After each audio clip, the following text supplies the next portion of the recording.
اللہ عنہ سے مروی ہے، کہتے ہیں کہ رسول کریم نے مجھے ارشاد فرمایا، اے ابو ذر، تو جہاں بھی ہو رب سے ڈرتے رہنا، اور جب تجھ سے گناہ ہو جائے تو گناہ کے بعد نیکی کرنا، وہ نیکی گناہ کو مٹا ڈالے گی، اور لوگوں کے ساتھ حسن اخلاق سے پیش آنا۔ تو کس قدر تاکید فرمائی اور بار بار ہمیں اس بات کا حکم دیا گیا۔ آپ لوگوں سے الگ تھلگ ہو جاتے ہیں کہ لوگوں کے رویے تلخ ہو گئے ہیں۔ آج جس دور سے ہم گزر رہے ہیں تو آپ رشتہ داریوں میں دیکھ لیجئے، ہمسائیگیوں میں دیکھ لیجئے، حتیٰ کہ ہمیں ممبر و محراب سے بھی نفرتوں کے سبق ملتے ہیں۔ اور میں پچھلے دن کسی نے مجھے 2 شارٹ کلپس بھیجے ہیں،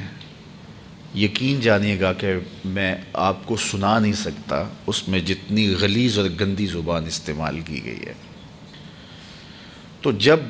مشائخ کے حجرے اور علماء کے ممبر و محراب، رشتہ داریاں،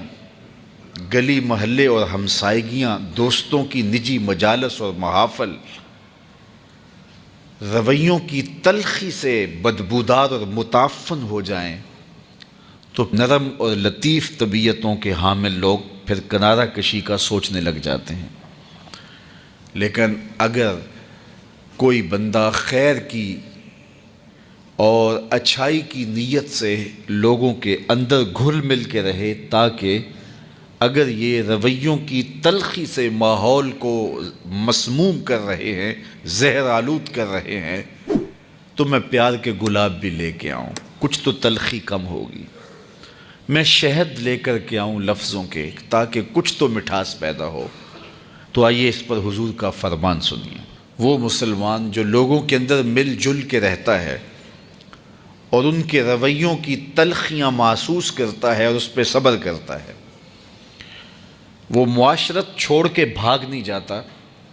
وہ ان کی اذیتوں کو، ان کی جانب سے آنے والی تکلیفوں کو گوارا کرتا ہے، وہ اس مومن سے بہتر ہے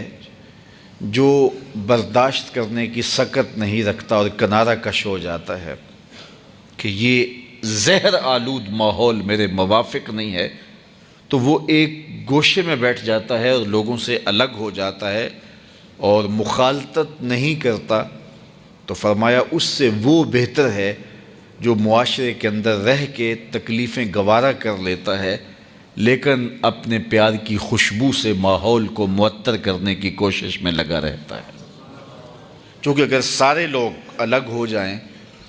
کہ یہاں تو پگڑیاں اچھلتی ہیں، عزتیں اچھالی جاتی ہیں، یہ اذیتوں اور تکلیفوں کا ماحول ہے، زبانیں زہر اگلتی ہیں،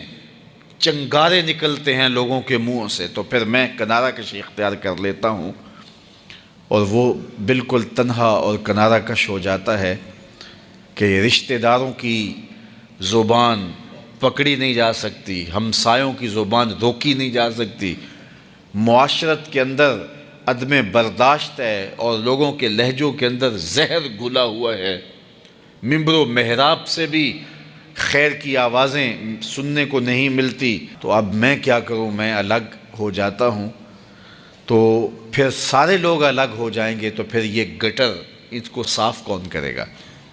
تو وہ مومن جو کہتا ہے کوئی بات نہیں، میں لوگوں کے اندر رہتا ہوں، تکلیفیں برداشت کروں گا اور میں اپنے حصے کا کام کرتا رہوں گا، آمنہ کے لال نے فرمایا کہ وہ افضل ہے اس سے جو کنارہ کش ہو گیا۔ ہاں، اگر کوئی ایسا شخص ہے کہ جو اتنا کمزور ہے کہ وہ سمجھتا ہے کہ کہیں میں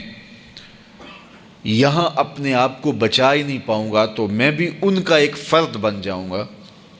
تو پھر اس کے لیے ہے کہ وہ کنارہ کشی اختیار کر لے۔ لیکن اللہ نے جس کو اتنی ہمت دی ہے کہ وہ تمیز کر سکتا ہے اچھائی اور برائی کی،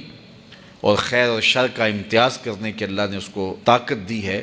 تو وہ کوشش کرے کہ لوگوں کے اندر اچھائی کی قدروں کو بحال کیا جائے اور لوگ ایک پاکیزہ معاشرت کی